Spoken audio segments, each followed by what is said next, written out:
Morning and good morning. Welcome to a brand new week.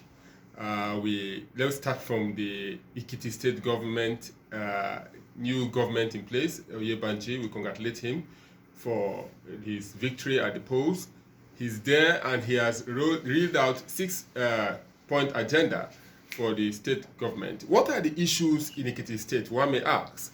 The Ekiti State is one of the poorest states in Nigeria. One would say yes. And that, in terms of what criteria? In terms of revenue generation, Amici, you know that. That is why persons have questioned why the governor should embark on the airport project when the state is grappling with paying workers civil servant salary and no industries, apart from 1 or 2 universities that are doing well there, no industries in Ekiti State. How many roads do you have in Ekiti State? How many people can afford flight ticket? And the former governor is leaving a legacy of an airport. Well, I also congratulate him because an airport is a project, and maybe in the long run they will benefit from it, and that will lure investors to but the in state. the short run, well, in the short run, well, I can't say. I hope he has not left debt for the incoming government, and if he has left debt, the incoming governor, who was his SSG, they are already friends. who was part of the government.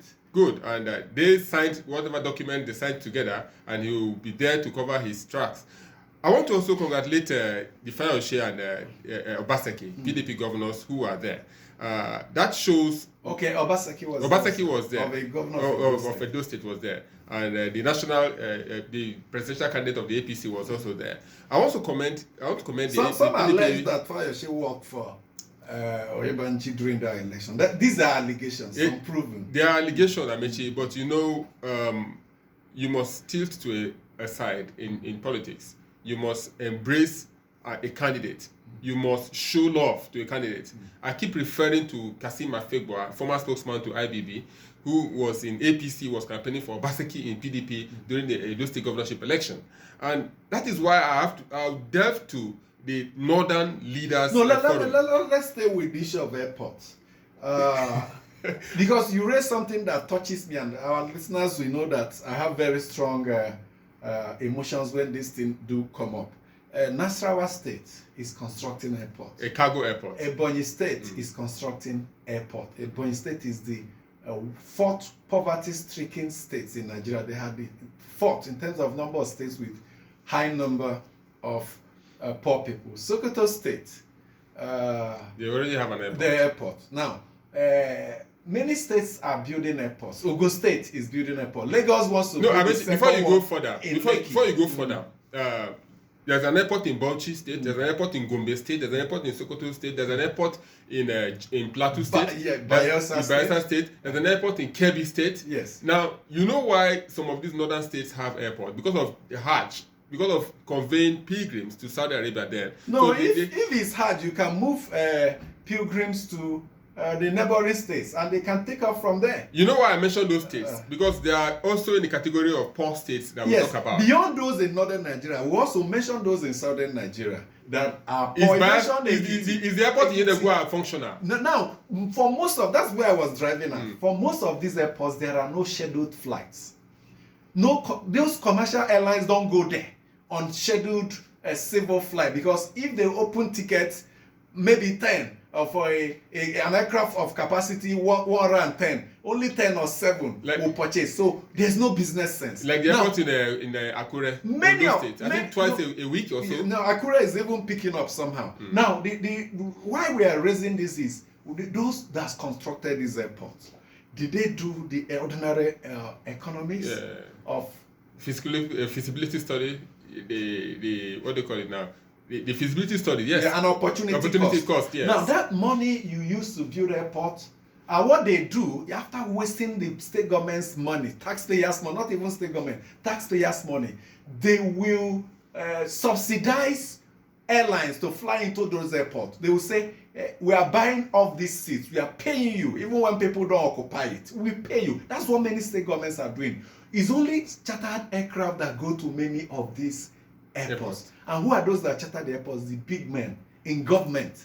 When they're out of government, they start going by road or using scheduled flight. When they're in government, they use charter flights. It's only few businessmen, private businessmen that charter these flights. Now, look at the airport in Akure.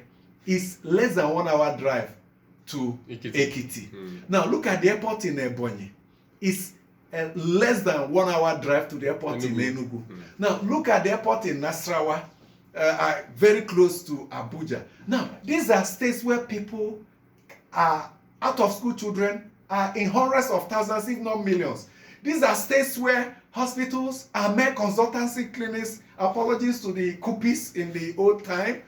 They will not put money in these areas. From the study I've done, it's an opportunity for those in government to loot the resources. These huge gigantic projects, what they do some of the time, not all the time, is to use the guys to take away funds. If you ask them where did you put the money, they point at the airport. I'm not mentioning any names, so we didn't mention any names. But that is what we know. Until we begin to fight corruption and investigate these gigantic legacy projects, those things will not end. They need to be scrutinized. But Amechi, some school of thought will argue with us that a state like Lagos, a second airport has not been approved. Yes, that of Lagos, where we have 70% of economic activities in Nigeria. And some will argue with you that a state like Delta, there's an airstrip in Warri and also an airport in Asaba.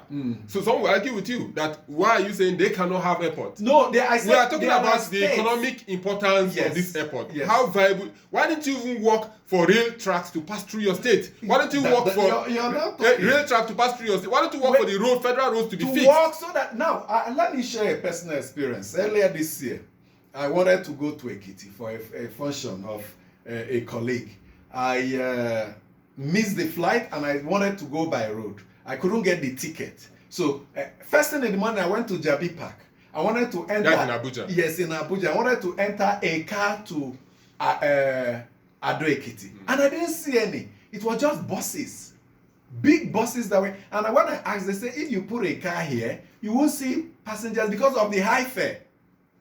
Because of the high fare. So if the people of Ekiti will struggle to pay for a car ride to Ado Ekiti, how many of them can afford to buy air ticket to fly to Ado Ekiti? Maybe to be going once a week or once a month. But the bottom line is that he has left a legacy and there are applause. A former governor of the state and former chairman of Governors Forum has finished his tenure and he left a gigantic legacy of an airport. Yes, he's welcome. I appreciate, I congratulate him for that. But we are looking at the economic viability of this airport. Do you know that apart from Lagos and Abuja airports, every other airport in Nigeria is running at a loss? Government is spending money operating those airports. So if you tell me about economic viability, it doesn't apply. Because if a project cannot generate revenue to cover cost of operation, then that project should be sold away. They should sell it off to whoever cares to buy it, even as a scrap. Because apart from wasting public funds to construct this airport, you keep wasting money that should go to construction of new schools, building of new hospitals, even roads. Look at our roads of this airport that scheduled airlines don't land in. Amechi, that takes me to the flood. Look at the roads. The roads are flooded. Yes. The roads are not good in ab initio. Now they are flooded. The flood will go after the flood. Post-flood analysis, you see that most of these roads that were manageable have been cut off. Have been spoiled. The aviation is on the exclusive list. It is only a place where the federal government can legislate and operate on. Very well. Same way with railway. When you ask the governors to do railway line, they'll tell you, no, it's on the exclusive list. It's not our responsibility. But they will still go to an area that is not their responsibility, aviation, and put people's money there. Now, in the southeast, for instance, there's airport in Enugu, there's airport in Owerri, there's one in Oka, Anambra, there's one coming up in Ebonyi. If they had come together... Is Oka operational? Anambra is operational. Built by Anambra State Government, Owerri built by Owerri State Government, Ebonyi built by Ebonyi State, being built by Ebonyi State Government. If they put resources together and bring the money they use to spend on this airport and build internal rail service, movement of goods and services within the southeast will be guaranteed. The stress on the roads will be removed. It's same in the southwest. There's the Odua State. if they come together and the money they use to build all these airports and use it to build internal rail service, the greater majority of the people will benefit. You have traveled wide. Small economic activities. You have traveled wide, and you have seen the trams around in Europe and America. We have traveled. You have seen the long buses in Europe and America, and the streets of London, the streets of Geneva. Amechi, that is why I want to, your namesake, I want to commend him for starting a light rail project in Rivers State, the former governor of Rivers State. He started a light rail project. Government yes, he started a light rail project. And that light rail project, if allowed, if other states can copy that, all this traffic you have in Abuja, in Lagos, in Kano, in Port Harcourt will reduce. I congratulate Amechi Wike for the bridges he's constructing and for the roads he's constructing. Yes, but when we talk about infrastructure, after roads, you have rail.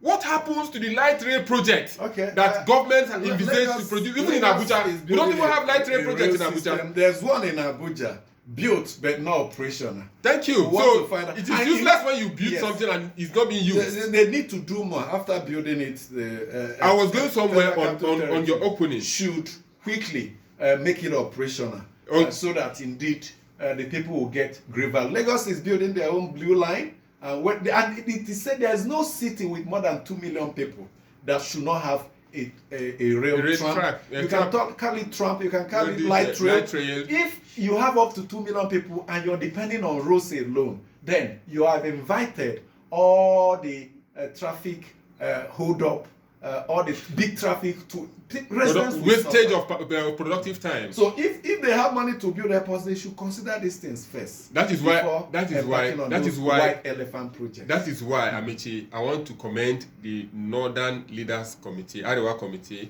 Joint Committee for inviting leaders, but I fault them for narrowing it to 4. We have 18 political parties. Was it just 4? Yeah, they said they're inviting 4 of them. The last time NBA invited, is it 6 or 8? The others threatened to drag them to court because based on the electoral act, there should be equal, even airtime, equal airtime for all the parties, equal attention. I don't know whether there is a law mandating organizations to invite all. But for the broadcast industry, we know that you must, based on the broadcast code, you must invite everybody. The people that are threatening to drag MPA to court, I don't know. No, I think it was SDP or so. It's on their prerogative. It's on their prerogative. They have, it's their function, and it's not a media organization. I mean, so that's, I commend the Arewa Joint Committee, and also invite the Oduwa People's Congress, I invite the Afenifere, I invite the Ohanese. Other regions should invite these leaders. Let's hear from them. Tebe will keep saying politics is grassrooted. Let the grassroots people hear from the leaders. What do you have in the offering for us? What do you want to produce? How do we support you if what you have will benefit us? That is how it should be. And I want to also ask the presidential candidate, don't pick holes on other political candidates if they appear before such committees. I heard that some persons are saying that a political party's presidential candidate said certain things to the committee. I don't think that is necessary. Go there and defend your project for the region. That is what we expect. Let's take a break. When we come back, your mail, stay with us.